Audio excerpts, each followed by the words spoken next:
jubilatoria. Lo tengo en línea al doctor Andrés Gil Domínguez, abogado constitucionalista, que la presentó junto al defensor de la tercera edad, Eugenio Semino. Doctor, ¿cómo le va? Buen día. Buen día, Gustavo, ¿cómo está usted?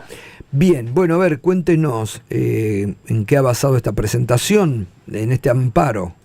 Sí, junto con el doctor Eugenio Semino, nosotros estamos patrocinando un grupo de jubilados y jubiladas de forma pro bono, cuestionando la validez constitucional y la adecuación del veto a los tratados sobre derechos humanos que tiene jerarquía constitucional, porque en los fundamentos del mismo no logra justificar pasar un test de razonabilidad de lo que es una norma objetivamente regresiva. El veto impide que se ponga, que entre en vigencia la ley de movilidad de bienes jubilatorios, que es un paso adelante, que garantiza con mayor intensidad los derechos de jubilados y jubiladas que el actual régimen que impuso el presidente Milei mediante el decreto de necesidad y urgencia.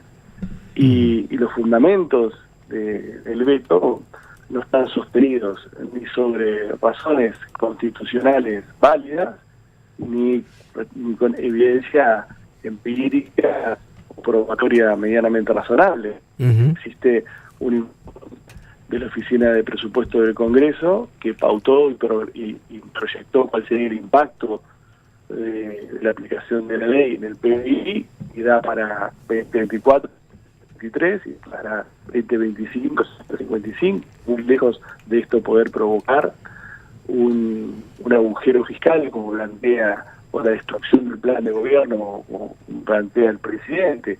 Y a su vez, en la fórmula de movilidad, la prueba de movilidad es la misma que la que establece Milei, sumándole otro indicador como el del RIPTE, que se va a evaluar todo marzo, anualmente todos los marzos, para ver si hay que ajustar o no hay que ajustar respecto al RIPTE, si el RIPTE ha superado la fórmula del IPC.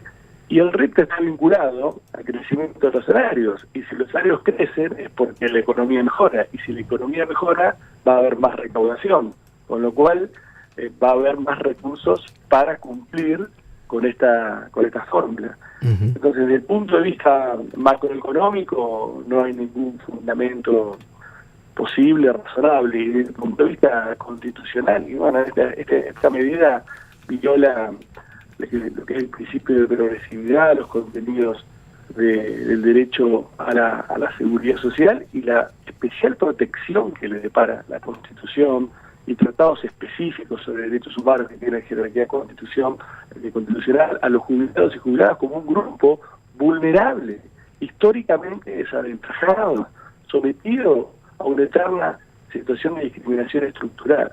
Entonces, estos son los fundamentos por los cuales nosotros hemos impugnado la validez constitucional y convencional del veto. Está en primera instancia, en el juzgado número 8 de contencioso administrativo federal, a cargo de la jueza Gilardi Madariaga de Negre. Lo interpusimos el lunes y hasta ahora no hemos tenido ni siquiera un primer despacho. Está bien un poco lento, ni siquiera un primer despacho, ni el téngase por presentado y se acreditada la documental, absolutamente nada al día de hoy. Claro. Pero bueno, vamos a tratar de salir rápido en primera instancia. Si nos va muy bien, esperaremos la eventual apelación del Estado, y si nos rechazan en primera instancia vamos a seguir per saltum en la Corte Suprema de Justicia, porque acá se da claramente una situación de gravedad institucional, que es el presupuesto que habilita a la Corte Suprema de Justicia per saltum en este tipo de causas. Doctor, dos preguntas vinculadas con esto. Una, ¿existe algún antecedente de que la justicia hubiera revertido un veto?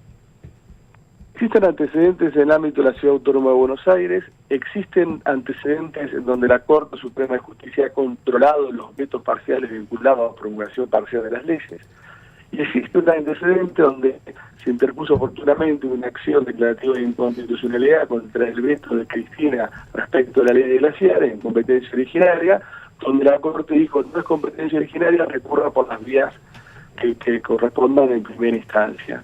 Con lo cual ahí implícitamente, al no rechazar la Corte en su totalidad del planteo, habilitó la posibilidad que tramite un planteo de estas características. No es habitual, tampoco es algo anormal, y me parece que si las leyes pueden ser controladas por la justicia, también un veto puede ser controlado por la justicia, si no caeríamos en la incoherencia de que un veto tiene más valor que las leyes que sanciona el Congreso. Recién decía usted, la cosa viene lenta en general, ¿no? Con el Poder Judicial a nivel control de constitucionalidad y legalidad de las acciones del gobierno.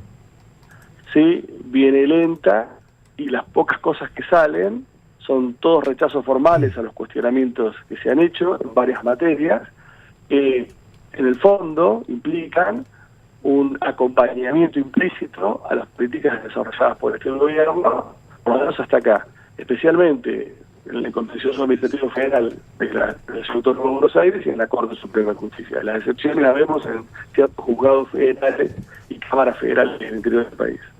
Ahora, doctor, más allá de esto que usted, y me parece muy bien lo que está presentando, lo venimos, y con usted particularmente, que viene haciendo un seguimiento.